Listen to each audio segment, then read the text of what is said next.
c'est Martin Fayoulou, candidat numéro 4, soldat du peuple.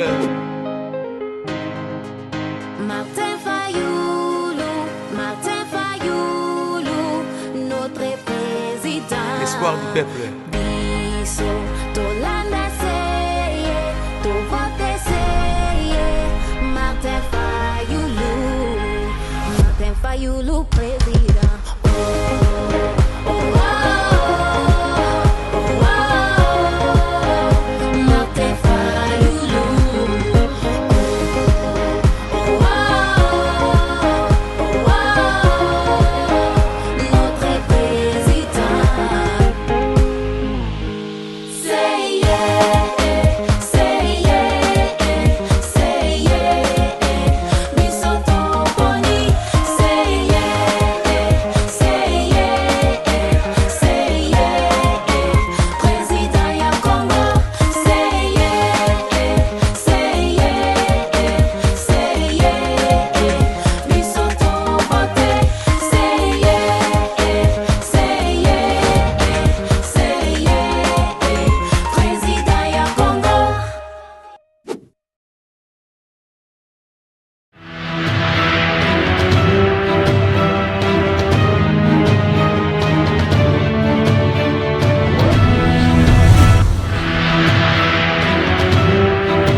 Bonjour, ma belle votre zui les bakou ya kolanda biso na mokolo mwana luna ezui ezali bongo branche moko to tient la chaîne de libération océan du Congo et pas auto akabongo ba Congo mani et pas auto panzaka to sasaka et pas auto belaka mota papa le moloto ekita eziki sana sala nyonso ya baloki ya ekolo Congo et pas auto analysaka ensemble et pas auto mobilisaka to sensibilisaka to conscientisaka to sala bongo éveil patriotique et pas oyo tout le monde a peuple comme la bolima et pas autre chaka bon les tournes c'était peut-être bien ya malamu et pas autre ça ka bon mosala ya Jean-Baptiste et pas autre bon basinzi ko mbeta kambela ko ba ete tango zali mabeto teleme to la tamola to moitumba et pas oyo to telema ferme fidèle lokola bakuka pour la cause la kalise ko ya République démocratique du Congo et pas autre mo kundola ka maloba encore qu'on a besoin élaborer on va besoin bêcher fouiller ne laisser ni place que la main repasse Jésus la monte religieuse Jésus comme la bombe na ngana kunya de la États-Unis d'Amérique et pour la unité équipe et pour la teka ka les États-Unis d'Amérique Jésus comme la bombe les grands professeurs Achille Mave na molongo ya Mirai Mave na mboka yanga mokonzi na Angleterre et pa yanga mokonzi azalaka bongo na Angleterre ezo komela bongo Big Daniel Ngenda de London ayanga Big Daniel Ngenda zamba pambola yo apambola pe mama Jovi vraiment mama Jovi que Dieu vous bénisse bisika nyoso kozalaka tango nyoso kozala posa likambo nzamba kozanga te ko pambola yo apambola pe Big Daniel Ngenda apambola pe mama na Jolie na Suisse pour la ninte mama Dolope mama Samuel wa bonde la katango nyoso pour la biso la patrie ou la mort nous vaincrons papa Alfred na mama Clarisse wana na mboka ya mama Congo mama Congo ya songanzela ya kimbango ya tumunya toutes les mabakoko poete to ba penza na kubatela ekolo wa biso ezo comme la papa Michael na France la mama Celestina ezo comme la bongo mwana mère de Brino na Autriche pourquoi pas Alinomo qui Monseigneur les soins colo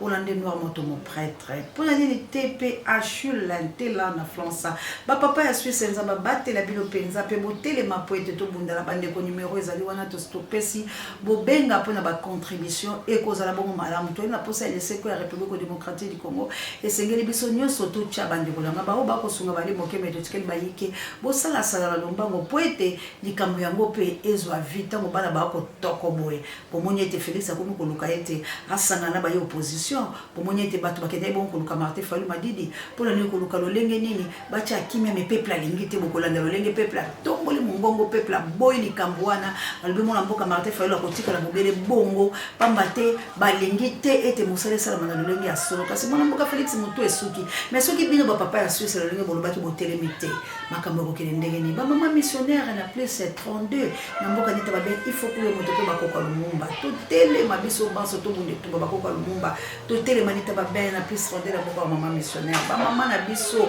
association comité des mamans victimieuses basi ya nguya basi ya maombi kama mibongo na mama Tete Rebecca pe mama Madeleine azali bongo moko la kati na bango to sungana to bengana po ete likambo lezali monene pasteur Willy vraiment na etonga la biso mo Carmel na Allemagne précisément na Akene merci vraiment pour la soutenir bana bitike boko ba bobele bongo ba ofele bali na posa na opela papa Willy pasteur na biso ya mo Carmel na Allemagne na précisément na Akene bo benga ba mama ba papa bo sangisela bango bali pa na posa ya moto pese merci na kilame jidita lotake tumankani ko to bokelo ko ndefa mpekato na Allemagne penza na Akene na ko sala pe musala makasi tikanzamba batela la chabiane to zapela na posa na yo na Akene mama sociale to tele mabiso banso to bundeli kambola mona mère de Brino to tele mapenza pona ko sungana yo zabo na Autriche ba oya biso to tele na South Africa gilom pingana na nairo mpinga gi prompte rétablissement na vrai kitoko pe ba pasa bino banso bisika bozali pila to benga na petit frère Zola numéro to stopesa bande ko bolanda be mission numéro ezali wana to benga na papa Désiré Botuna na maman Elisabeth Botuna na Australie et pourquoi pas papa na G3 bozali penza bisika ba yiko ko benga na Ponto bipai na bipai pegi lo mboto nzambe apambola biloko na point noir to ebike to koyaka na Brazzaville to koma hein bibishe boseko to kotambola kasi to ina souci ete to bundana le tumba yango ya libération makambo zali mayekele lo to kosola ni to kosola moto e kondonga na union sacrée kabu ya vidéo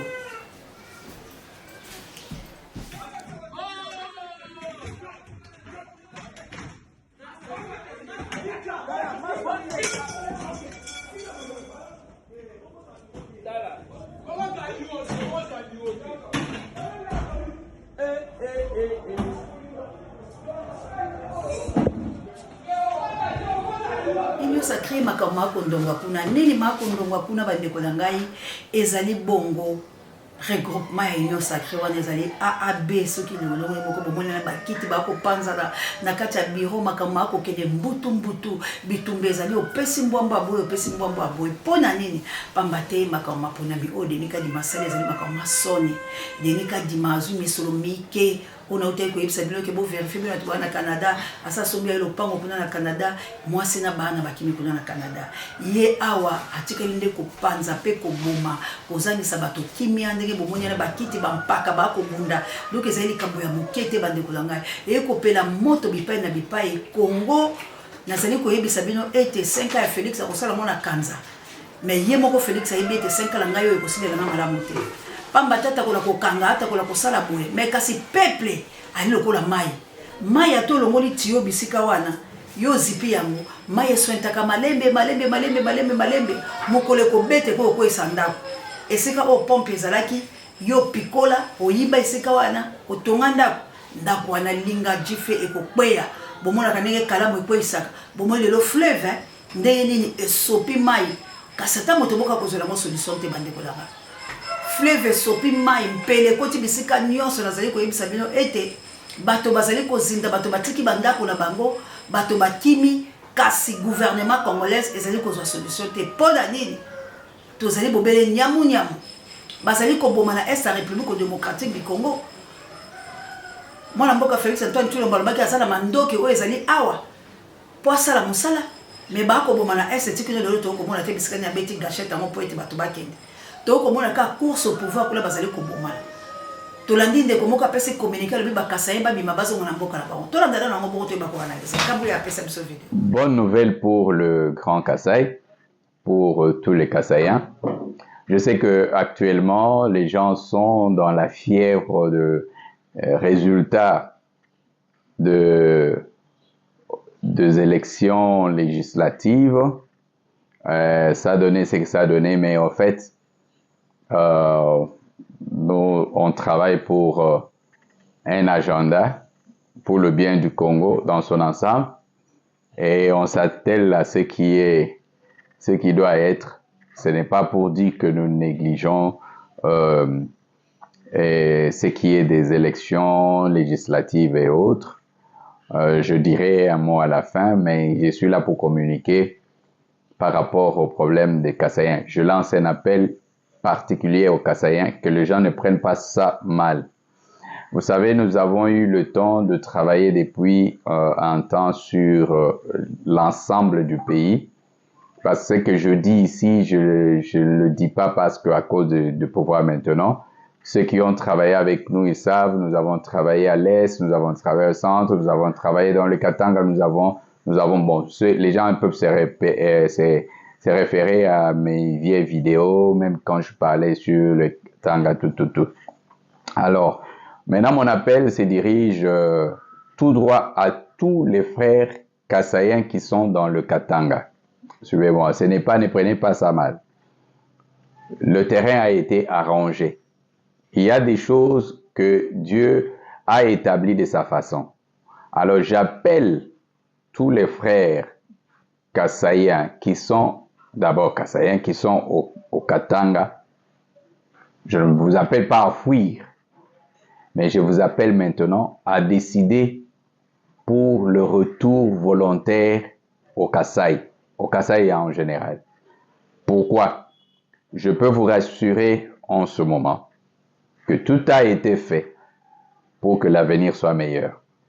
Quand je parle de tout a été fait, je parle du travail qui a été fait depuis un temps. Et ça, les chefs coutumiers sont là et ils peuvent témoigner de ce que je dis. Nous avons travaillé pour que les étoiles du Kasaï brillent. Nous avons travaillé pour que la lumière jaillisse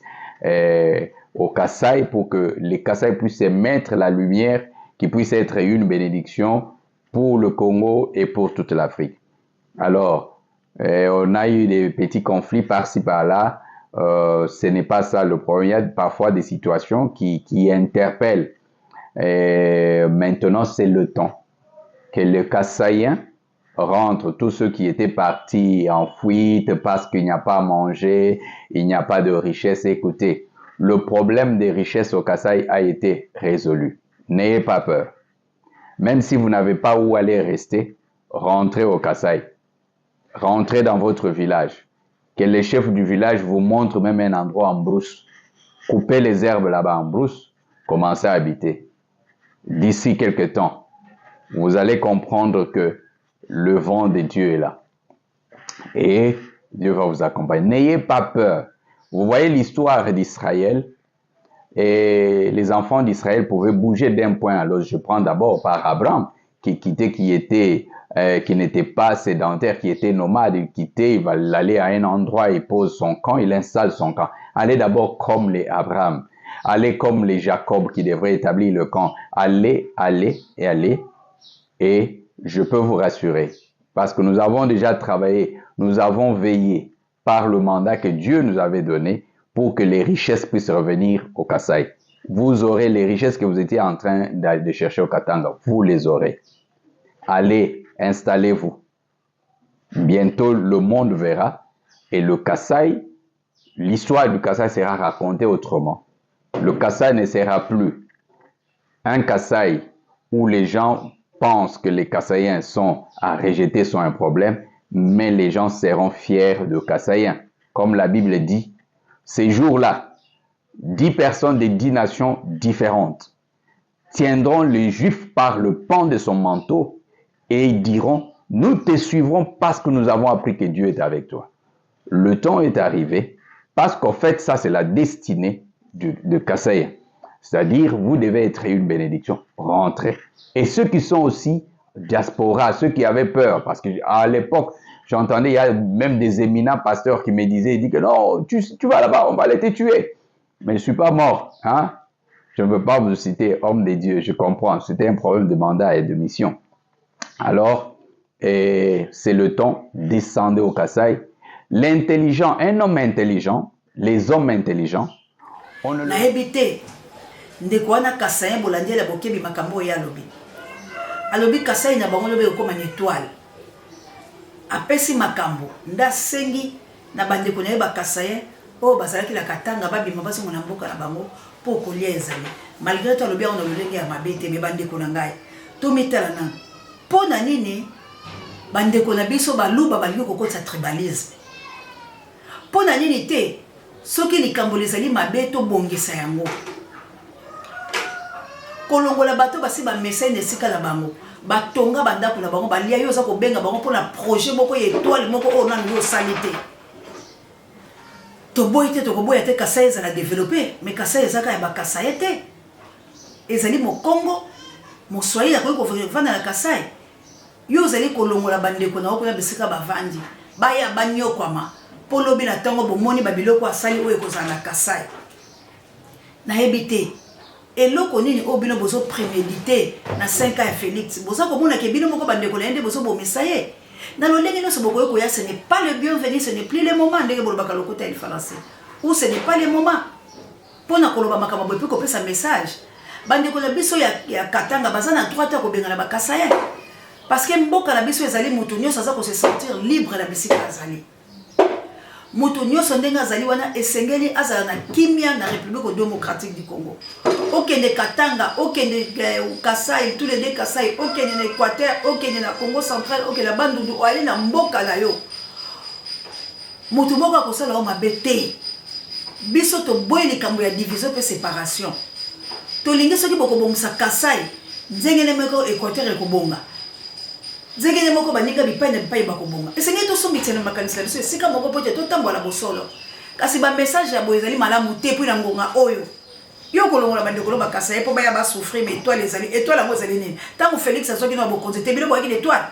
étoile yango na 5 ans ya Félix seke bozo yebise bongisa Kasai boma bamboka mosusu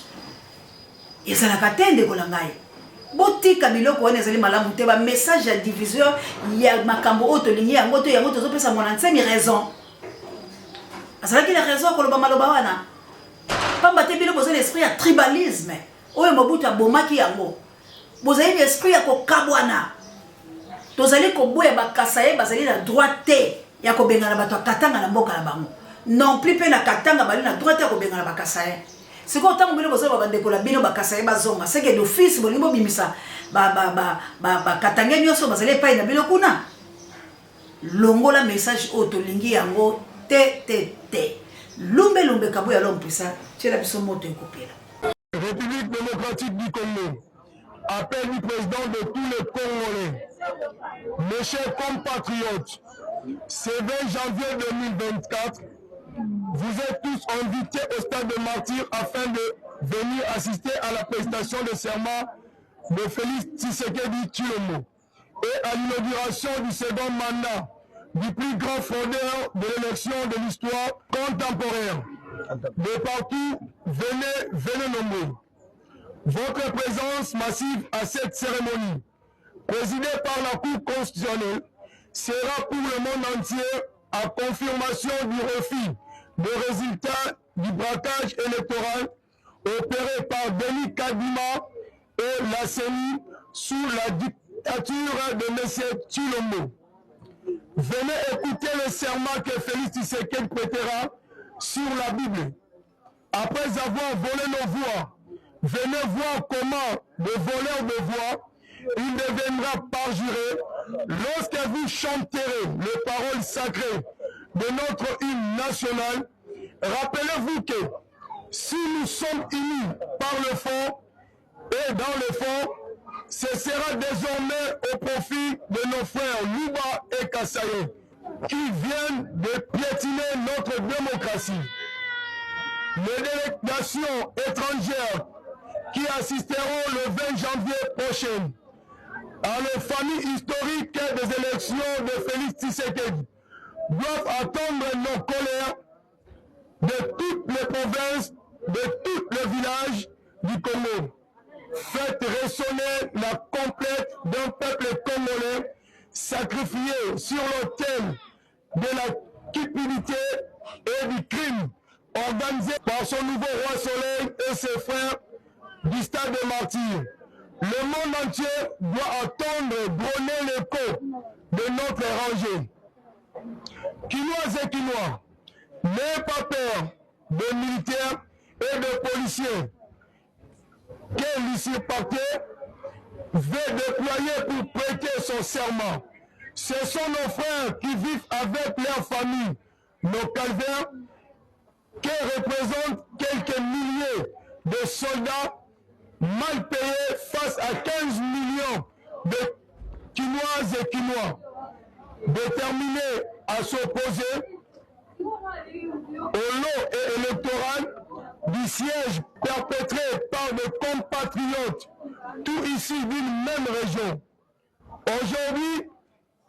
Il parade et se moque de notre misère et de nos souffrances pour combien de temps? Au nom des victimes des inondations qui viennent d'arracher cruellement des centaines de compatriotes à l'affection de leur famille, au nom de nos jeunes soldats qui meurent au front sans qu'on ne leur donne une sépulture digne ou qu'on ne les rapatrie leur dépouillement, au nom des millions de nos frères et sœurs qui vivent dans l'insécurité, la famine, le désespoir, rassemblons-nous au stade pour dire non à la fraude, non à la tricherie, non au crime. Dressons nos fronts longtemps courbés. Que vive la République démocratique du Congo, libre et prospère. Moto ekopela likambo ya maponami. Moto ekopela likambo ya maponomi. Likambo ya prestation de serment. Batu balobi Félix ako prêter na serment na été pona nini ekozolope simbo abo aboye. Bolande communiquer wana bilenge baye batelemi. Kasi nga na nini to analyser bandeko na ngai. Kofungola bino miso ezala kaka ndenge nga soki nazwi eloko na linga komanyola yango na lolenge na ngai. Yango na lobi to meka mwa kofunga ba miso poto yeba da lolenge nini ya makambo yango ezali bongo komotambola. Na liboso na lobi iyo ezali penza malamu. Ete babengi peuple basangana po ete bakende kozomela to kolakisa mapunami ya mabe bokonzi oyo ya kanza bato balingi yango te ezali malamu. Mena lisu na ngai ya babale na moni yango ezali bayebi ete etuluku ya bayi kongomani bakoya te la prestation de serment ndenge pe etuluku ya bakongomani evote te bayi ke bakongomani bake maponami oyo te maponami ya mabe oyo bato bayike basali te yango bomoni banomination oyo échec ya libisika biyiki ekoye kozala pe bato na bango bapesi bango mbongo balobi na bango bino bosala boloko boza peuple boza pour peuple boza ko ignorer biso po peuple aya ebele atondisa stade vision na ngai ya babale yango wana nayebi te tomeka koanalyse nga mpenza motema na ngai kotinda te na sensibiliser peuple bakende mokolo wana na stade nakolinga mpenza soki peuple congolais ayokaka azali moto alingi révolution mokolo wana esengeli stade ezala pole ye moko mwasi na ye bana na bango libotali ya ye na baregroupement oyo anome bakota wana soki bapesi yo mbongo lokolo bapapa na ye moko Etienne Tshisekedi personnel lia mbongo mekomata bisi te kokende te stade oyo ezala polele aprete serment ye moko pamba te soki bosi botondi la police ekozala wana ekoampeshe bino bakokanga bino alors nakendaki mpe na lolenge na ngai nakomanyola ya lisu na ngai ya babale yango namonaki po bango bana baje ebele bali na lolenge ya koloka ebele esika échec na bango bazolinga te bango baeshewe bazolinga balakisa kaka ke peuple alingi biso bakoyi kotelemisa mpe lingomba ya bato ya bilenge balobi bino bozala lokola boyini biso bopesa lisi kulu bato bakoya mpo boya kozomela peuple bokeba botala makambo na mpe na lisu mibale bomeka koanalyse est-ce que yali bosolo bokotisa yango oseya yebisaka biloko ya bosolo na nsima boye kokanisa oseya olobaki nga na lisu na ngai ya babale nalobi tokende yango te pamba te esengeli kaka biso na bango tobimaka na nzela tosalaka ba mouvement ya kokende kuna akotondisa police na ye akotondisa l'armée na ye lolenge azosala azolandaka bilo bipele bipai bozotelema azolinga ba manifestation te bokosala bokotumbala kanza po ete bokolakisa kanda toko babobele bongo na komitombola lolenge elobi mobeko lukonzi ete moto azwi bokonzi la kanza to palingi kokonza bato na lolenge ya mabe peuple azali na mbako ya kotelema ata balobi bakochange maponami bakochange mobeko lukonzi yango kasi biso na bilo tokende kaka bongo mwa likanisi na ngai ezalaki bongo na kopesa pole na lolenge bauti kolanda ba visitation ezali koya epai ya mwana mboka Martin Fayulu Madidi bato bazali koya bayike kolandesama kotala ye koluka ye te mwana mboka akota na pouvoir alekala kosala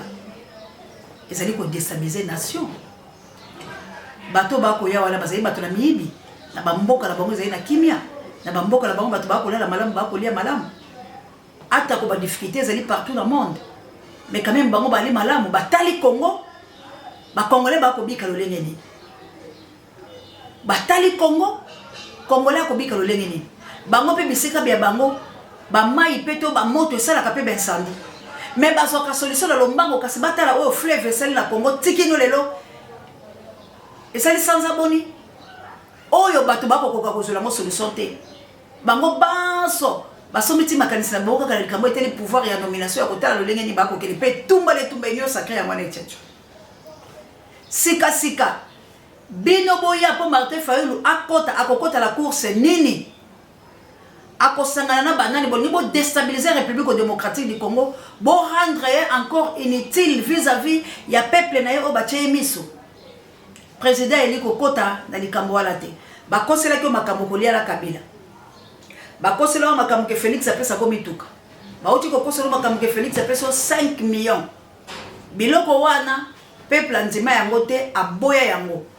kasi soki ba monike yo sali na gouvernement oyo ezali ko la trahison ya peuple congolais kaka bango batu bayaki kokosa o yaka na mapona misamba député kaka bango siko bakomi koloba ete bakokena bandundu kokene kotala bisika mususu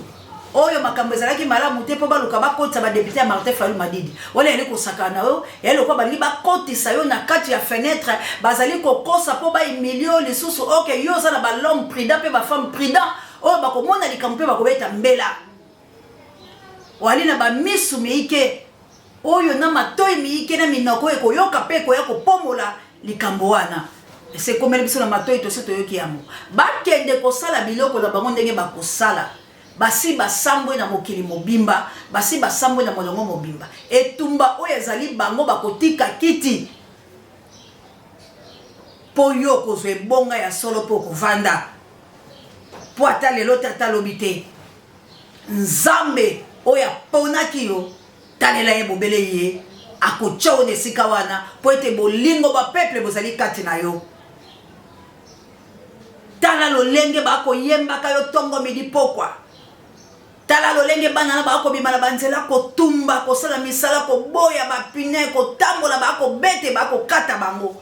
kasi bango balobi bobele bokonzi ya Martin Fayulu ou bien Congo to kozala paralysé bako sala yango pola ba papa na bango te pola mabota na bango te pona bana na bango te mibene na bango te bako sala yango pola bolingo ya nation na nzela ya moponami ya solo oyo bango bapesi maboko bamindele bazali lokuta eloko bali ko banga ete République démocratique du Congo etelema po ete kozala guerre mondiale bango bakozanga bisika ya kolia bango bakozanga bisika ya kofanda bango bakozanga bisika ya kozwa tamboma ya loso po bayebi ete bafilika banso bakotelema pe bakosangana force kokoma tokobalola pyramide bango bakozalaka linga bana misala na biso bango bakokombela biso bandako tokotinda bango lolenge bango basalaka na biso ngonga ebele minzamba sala makambo na ye keba la moto asimbaki arche de l'alliance suka na ezalaki mokile tenga mandenge za ya kotenga maboye arche yango na lolenge nzamba komema biso peuple congolais akotika te koyoka te politique ya solo ezalaka lango na 2 poids 2 mesures mais otalaka politique o basi basali yo wali moto oyoki po ali papa wali kolo wali pe mokambi otalaka déjà likambo wana baya kokosa ote eloko moko eko impressionner ote mutuka omataka ndako malamu ozalango poto okendaka bando bazali na bitele bibela mpe bazali kosala misala na bango ozali na pasité soko kofiloloza no nerf pour République démocratique du Congo ekolela ope kosala ba monument tango mboko ekobongaka mais tozali kosambela nzambe ete okufa te ovana kiti ya bokonzi na okamba po ete yondo ozali mokonzi oyo totangaka lelo na 2018 mapona mimanso maa kosalama o kongola lingi yango te mpe tokoboya yango ntina suka na yango kondima te bakokoti la fenêtre te soki balingaki ntango ozongaki la kulusi esengelaki baloba na otya badepute bayo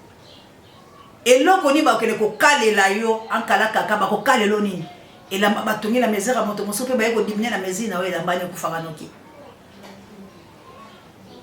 toboyi yo oza papa Tshisekedi te yo oza Martin Fayulu Madidi oyo peuple azolinga oyo lolenge azali tala nzambe tala ba congolais bande ko ngai ezali pasi pe ma bango moko kutela kati bazali ko panzana bazali ko luka ndeni ba bamba biloko la bango ko simba te po bomona ke ko simba te kabu ya video ya soka potos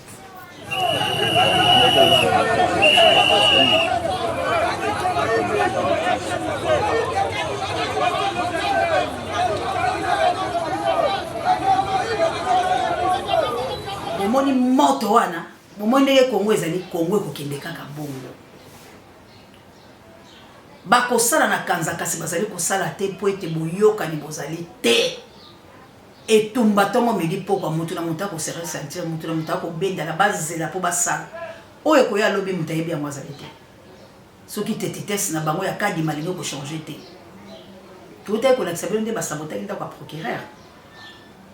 soki kutu bakomi na niveau wana boyebi nkanda ya peuple congolais te bandeko na ngai boyebi kanda ya peuple congolais te na si na tielaki bilo bilili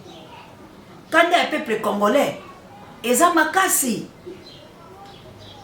entreprise moko ezali te eloko moko esalamaka te makambo nyonso ka bazali kosalisa biso na nko tobundela occupation toboyi kozala un po torepousser bato bazosala bandeko na biso mabe toboyi tozala un po torepousser bandoki tolingi kaka bango bakota babalkanize mboka na biso badivize biso bazala likolo na biso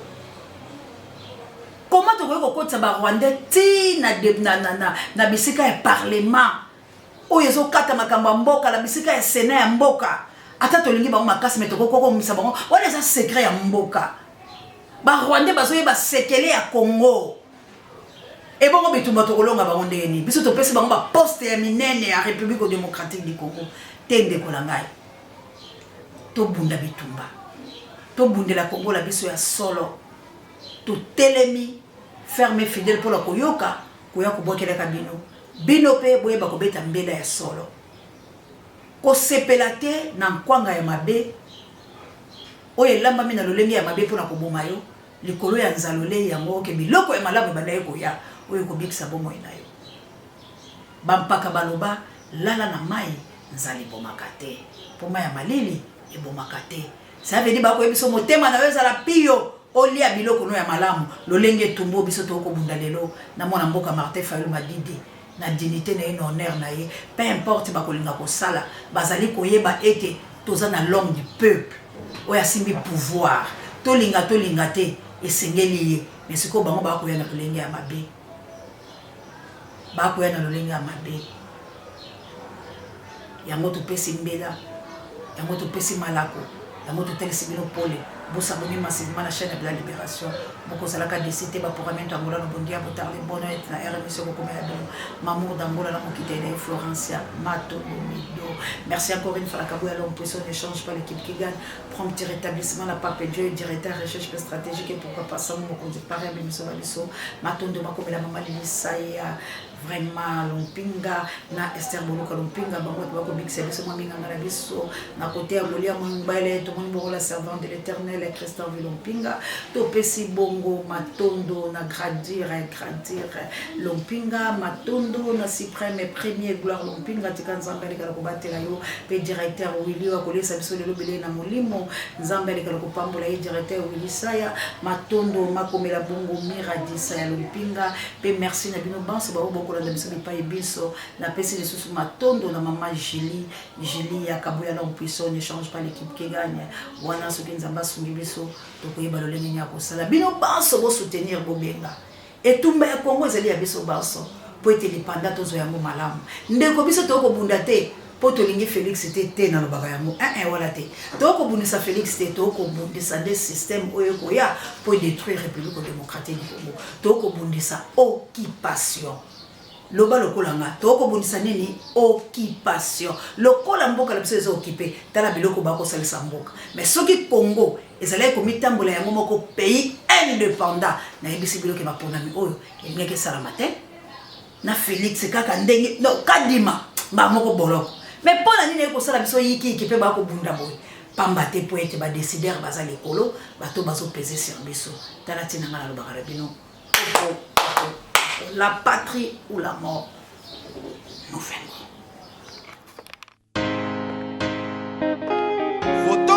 Excellence Martin Fayoulou, candidat numéro 4, soldat du peuple.